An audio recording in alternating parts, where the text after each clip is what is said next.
Hi students, in last lecture we studied about the octet rule and modes of chemical combination. So first we do the revision of that topic. तो हमने पढ़ा था क्या था octet rule के according कहता क्या होता है डब्ल्यू क्वेसल जी एन लुइस ने क्या दी 1916 में एक थ्योरी दी जिसको हम क्या बोलते हैं electronic theory of chemical bonding बोलते हैं।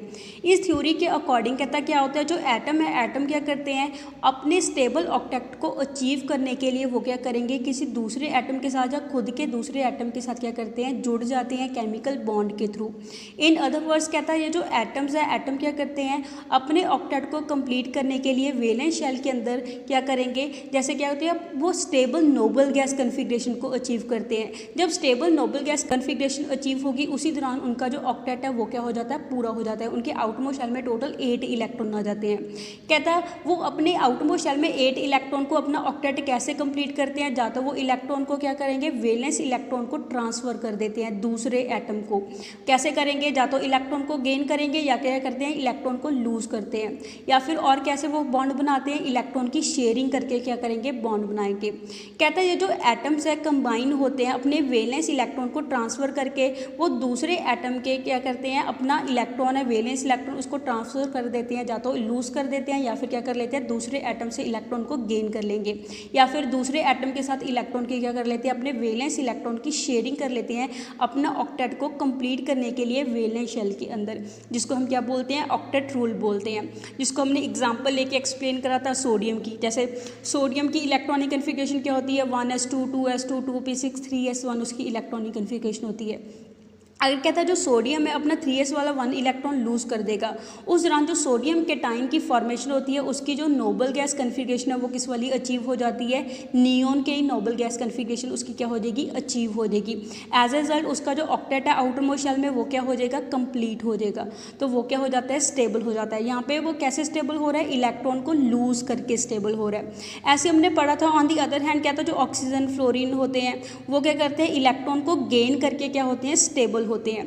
जैसे जब क्या था वो इलेक्ट्रॉन को गेन करेंगे उस दौरान क्या होती है एनाइन की फॉर्मेशन होगी।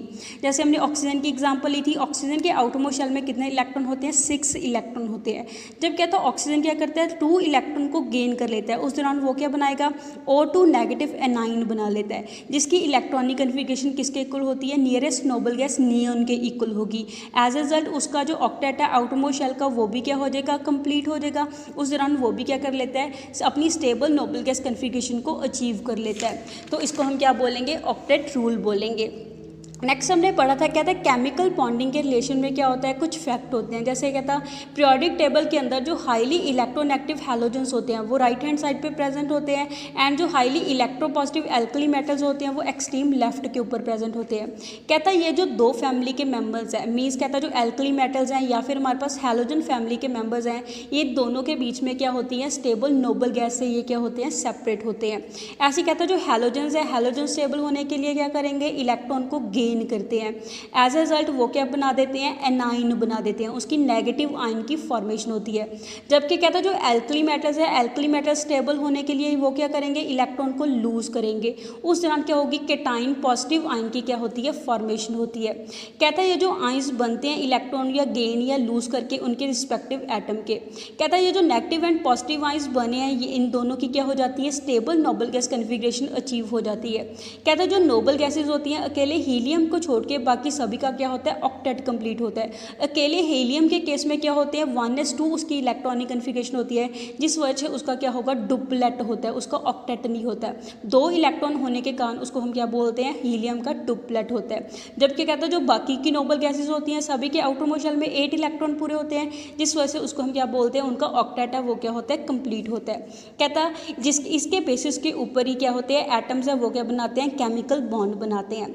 नेक्स्ट हमने पढ़ा था कहता है ये जो बॉन्ड्स होते हैं मेनली 2 टाइप के होते हैं that is ionic bond and covalent bond.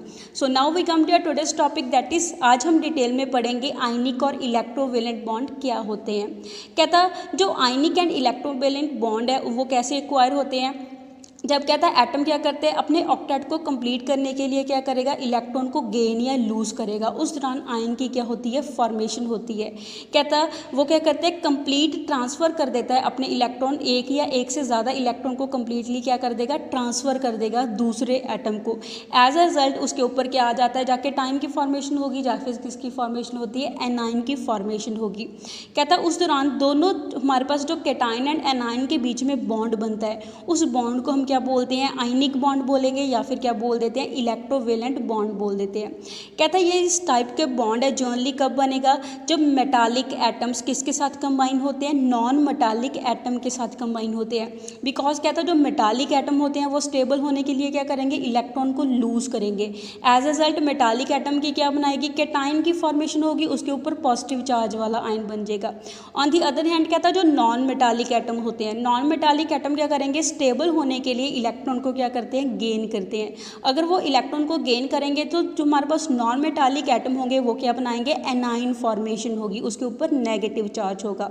As a result कहता है जो कैटाइन एंड एनाइन है दोनों के ऊपर क्या होता है, ऑपोजिट चार्ज होता है। ऑपोजिट चार्ज होने के कारण ये दोनों एक दूसरे को क्या करेंगे, अट्रैक्ट करेंगे। एज अ रिजल्ट दोनों के बीच में स्ट्रॉन्ग फोर्सेज लगती हैं, जिस वजह से इन दोनों के बीच में क्या बनता है, आयनिक बॉन्ड बनेगा, या फिर क्या बनता है, इलेक्ट्रोवेलेंट बॉन्ड बनता है। कहता है इस दौरान क्या होता है, इलेक्ट्रॉन की ट्रांसफ़र होती है। इन जनरल कहता है क्या होता है, जो मेटल एटम है वो किसको इलेक्ट्रॉन, जैसे मेटल हमें पता है मेटल क्या करते हैं, इलेक्ट्रॉन को लूज़ करते हैं। तो मेटल एटम है वो किसको लूज़ करेगा, नॉन मेटल को इलेक्ट्रॉन अपना क्या कर देता है, लूज़ कर देता है। एज अ रिजल्ट जो नॉन मेटल है वो मेटल से इलेक्ट्रॉन को गेन कर लेता है, एंड उन दोनों के बीच में क्या बन जाता है, आयनिक बॉन्ड बनता है। तो यहाँ से जो इलेक्ट्रोवेलेंट बॉन्ड है या आयनिक बॉन्ड है, दोनों की डेफिनेशन क्या होगी। कहता है जो इलेक्ट्रोवेलेंट या आयनिक बॉन्ड है वो कब बनते हैं, between the atom by transference of one और मोर वैलेंस इलेक्ट्रॉन। कहता है उन दो एटम के बीच में बनेंगे, जो दो एटम क्या करते हैं, अपना एक या एक से ज़्यादा इलेक्ट्रॉन, वैलेंस इलेक्ट्रॉन क्या कर देते हैं, एक एटम दूसरे एटम को क्या कर देगा, ट्रांसफ़र कर देगा। उस दौरान उनके बीच में क्या बनता है, आयनिक बॉन्ड बनता है। देयरफॉर कहता है इसमें क्या होता है, इस टाइप की बॉन्डिंग के बीच में क्या होगा, जो वन एटम है वो उसका कंप्लीटली क्या हो जाता है, ऑक्टेट कंप्लीट हो जाता है, एंड वो क्या कर लेगा, स्टेबल नोबल गैस कन्फिगरेशन को एक्वायर कर लेगा इलेक्ट्रॉन को लूज करके। एंड जो दूसरा हमारे पास एटम है वो स्टेबल नोबल गैस कन्फिगरेशन को कैसे एक्वायर करता है, इलेक्ट्रॉन को गेन करके वो अपना ऑक्टेट वो क्या कर लेगा, कंप्लीट कर लेगा। कहता है जो एटम जिसने क्या करे, अपने इलेक्ट्रॉन को लूज करे, उसके ऊपर क्या आ जाएगा, पॉजिटिव चार्ज आ जाएगा। एंड जो दूसरा एटम है जिसने इलेक्ट्रॉन को गेन करे, उसके ऊपर क्या चार्ज आ जाता है, नेगेटिव चार्ज आ जाता है। दस कहता है ये दोनों ऑपोजिट चार्ज वाले आयंस है वो जब अपने आपस में एक दूसरे के नज़दीक आएंगे, जब कहता है आपस में क्लोज आते हैं, उस दौरान दोनों के बीच में क्या होती है, strong electrostatic force of attraction लगती है ऑपोजिट चार्ज होने के कारण। एज ए रिजल्ट दोनों के बीच में क्या हो जाता है, आयनिक बॉन्ड की फॉर्मेशन होती है। दस कहता जो इलेक्ट्रोस्टैटिक फोर्स ऑफ अट्रैक्शन है जिसके कारण दो ऑपोजिट चार्ज आयन आपस में इकट्ठा रहते हैं, उस दौरान हमारे पास इलेक्ट्रोस्टैटिक फोर्स ऑफ अट्रैक्शन के कारण ही उन दोनों के बीच में क्या बनता है, आयनिक बॉन्ड बनेगा, या फिर उसको हम क्या बोलते हैं, इलेक्ट्रोवेलेंट बॉन्ड बोल देते हैं।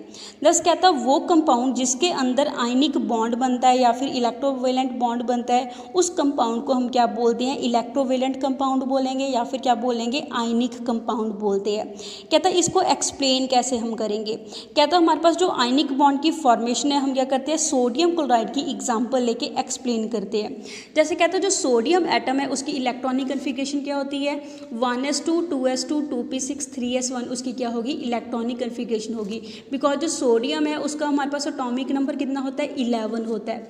तो कहता है उसके अंदर हमारे पास जो सोडियम एटम है उसके आउटरमोस्ट शेल में कितने इलेक्ट्रॉन होते हैं, 3s1 इलेक्ट्रॉन होता है। कहता अगर हमारे पास जो सोडियम है 3s1 वाला इलेक्ट्रॉन को लूज कर देगा, उस दौरान उसके पीछे क्या बचेगी, स्टेबल नोबल गैस कन्फिगरेशन बचती है नियॉन वाली। उसका ऑक्टेट है जो आउटरमोस्ट शेल का वो क्या हो जाता है, कंप्लीट हो जाता है। एज ए रिजल्ट उसकी क्या होगी, कैटाइन की फॉर्मेशन होगी, जैसे यहाँ पे हमें शो करा हुआ है। कहता है जो हमारे पास सोडियम है, सोडियम का आउटरमोस्ट वाला 1 इलेक्ट्रॉन को एक डॉट के साथ डिनोट करा है। कहते हैं जब सोडियम अपना ये वाला 3s वाला 1 इलेक्ट्रॉन लूज कर देगा, उस दौरान हमारे पास क्या बनेगा, सोडियम कैटाइन की फॉर्मेशन होती है, जिसकी आउटरमोस्ट शेल की इलेक्ट्रॉनिक कन्फिगरेशन कितनी होती है, 2s2 2p6, उसकी आउटरमोस्ट शेल की क्या होगी, इलेक्ट्रॉनिक कन्फिगरेशन होगी। कहता उस दौरान जो हमारे पास दूसरा एटम है, जैसे हमारे पास क्लोरीन है, क्लोरीन एटम की जो एटॉमिक नंबर है वो कितना होता है 17 होता है। कहता है उसकी इलेक्ट्रॉनिक कन्फिग्रेशन कितनी होती है 1s2 2s2 2p6 3s2 3p5 उसकी क्या होती है इलेक्ट्रॉनिक कन्फिग्रेशन होती है। कहता है उसके आउटर मोस्ट शेल में, आउटर मोस्ट शेल यहाँ पे कौन सा है 3 वाला उसका आउटर मोस्ट शेल है, दैट इज 3s2 3p, ये किस में आते हैं उसके आउटर मोस्ट शेल के अंदर आते हैं। कहता है इसमें टोटल कितने वैलेंस इलेक्ट्रॉन प्रेजेंट होते हैं 7 इलेक्ट्रॉन प्रेजेंट होते हैं, दैट इज 2 इलेक्ट्रॉन 3s वाले एंड 5 इलेक्ट्रॉन 3p वाले। टोटल उसमें आउटर मोस्ट शेल में कितने इलेक्ट्रॉन होते हैं 7 इलेक्ट्रॉन प्रेजेंट होते हैं। कहता है उसको अपना ऑक्टेट कंप्लीट करने के लिए किसकी ज़रूरत होती है, एक इलेक्ट्रॉन को गेन करने की ज़रूरत होती है। दस कहता है जो सोडियम है, सोडियम अपना क्या करता है एक इलेक्ट्रॉन को कंप्लीटली ट्रांसफ़र कर देता है क्लोरीन को। एज अ रिजल्ट हमारे पास जो सोडियम है, सोडियम एक इलेक्ट्रॉन को जब लूज़ करेगा उस दौरान सोडियम के टाइम की फॉर्मेशन होगी, उसका ऑक्टेट कंप्लीट हो जाता है।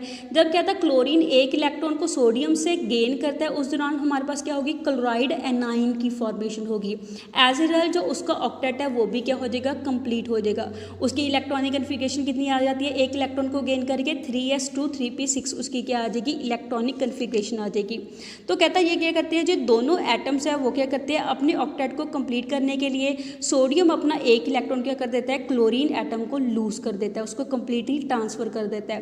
कहता है ये जो टेंडेंसी होती है जिसके कारण जो बॉन्डिंग होती है सोडियम एंड क्लोरीन एटम के बीच में, मीन्स कहता है दोनों एटम के अंदर कितनी टेंडेंसी है कि वो स्टेबल नोबल गैस कन्फिग्रेशन को अचीव कर ले। एज ए रिजल्ट दोनों एक दूसरे के साथ क्या करेंगे बॉन्डिंग शो करेंगे। देयरफॉर कहता है जो सोडियम है, सोडियम अपना एक इलेक्ट्रॉन लूज कर देता है एंड वो क्या बन जाएगा पॉजिटिव चार्ज वाला सोडियम आयन बन जाता है। जबकि कहता है जो क्लोरीन है, क्लोरीन क्या करता है वो सोडियम से एक इलेक्ट्रॉन को गेन कर लेता है, टेकअप कर लेता है।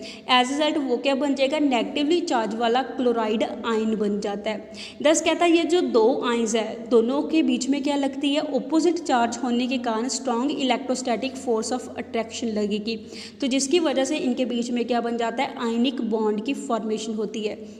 In terms of fluid structure कहता क्या होता है जो आयनिक बॉन्ड है क्लोरीन एंड सोडियम एटम के बीच में उसको हम कैसे रिप्रेजेंट करते हैं, जैसे हम सोडियम को रिप्रेजेंट करेंगे। कहता है सोडियम की जो फर्स्ट वाली इलेक्ट्रॉनिक कन्फिग्रेशन है वो किस वाली होती है स्टेबल नोबल गैस नियॉन वाली कन्फिग्रेशन आएगी, जिस वजह से उसको हम क्या करते हैं स्क्वायर ब्रैकेट के अंदर क्या करते हैं नियॉन को लिख देते हैं। एंड पीछे हम सिर्फ कौन सी इलेक्ट्रॉनिक कन्फिग्रेशन लिखते हैं आउटर मोस्ट शेल वाली इलेक्ट्रॉनिक कन्फिग्रेशन लिखते हैं जो सोडियम की कितनी होती है 3s1 होती है। कहता है अगर सोडियम 3s1 वाला एक इलेक्ट्रॉन लूज कर देगा तो क्या होगा सोडियम 1 पॉजिटिव चार्ज वाला केटाइन बनेगा, तो उसकी पीछे कौन सी कॉन्फ़िगरेशन आती है स्टेबल नोबल गैस नियॉन वाली कॉन्फ़िगरेशन आ जाती है। ऑन दी अदर हैंड कहता है जो क्लोरीन है, क्लोरीन के नियरेस्ट नोबल गैस कौन सी होती है नियॉन होती है। नियॉन के बाद आउटरमोस्ट शेल की इलेक्ट्रॉनिक कन्फिग्रेशन क्या होती है 3s2 3p5 होती है। जब कहता है क्लोरीन एक इलेक्ट्रॉन को गेन कर लेगा उस दौरान हमारे पास वो क्या होगा क्लोराइड आयन बन जाता है, जिसके कारण कहता है हमारे पास जो क्लोराइड आयन है वो कौन सी stable noble gas configuration achieve कर लेता है आर्गन वाली स्टेबल नोबल गैस कन्फिग्रेशन को क्या कर लेगा अचीव कर लेगा। तो हमारे पास कहता है ये जो दो ऑपोजिटली चार्ज आयन बने सोडियम के ऊपर 1 पॉजिटिव चार्ज है एंड क्लोरीन के ऊपर 1 नेगेटिव चार्ज है, दोनों के बीच में ऑपोजिट चार्ज होने के कारण क्या होता है स्ट्रॉन्ग फोर्सेस लगेंगी। एज ए रिजल्ट दोनों के बीच में क्या बन जाता है आयनिक बॉन्ड बन जाता है। एंड इस कंपाउंड को कंप्लीटली हम क्या बोलते हैं आयनिक कंपाउंड बोलते हैं, बिकॉज इसके अंदर क्या होता है आयनिक बॉन्ड की फॉर्मेशन होती है। कहता है यहाँ पे जो हमें जो फॉर्मेशन है सोडियम क्लोराइड की वो शो करी हुई है, यहाँ पे हमें इलेक्ट्रॉन को ट्रांसफर करके शो करी की है कि सोडियम अपना एक इलेक्ट्रॉन किसको ट्रांसफर कर रहा है क्लोरीन को ट्रांसफर कर रहा है। एज ए रिजल्ट सोडियम के ऊपर पॉजिटिव चार्ज आ गया है, क्लोरीन के ऊपर नेगेटिव चार्ज आ गया है, तो वहाँ से हमारे पास सोडियम क्लोराइड की क्या होती है फॉर्मेशन होती है। नेक्स्ट टॉपिक को हम नेक्स्ट वीडियो में कंटिन्यू करेंगे।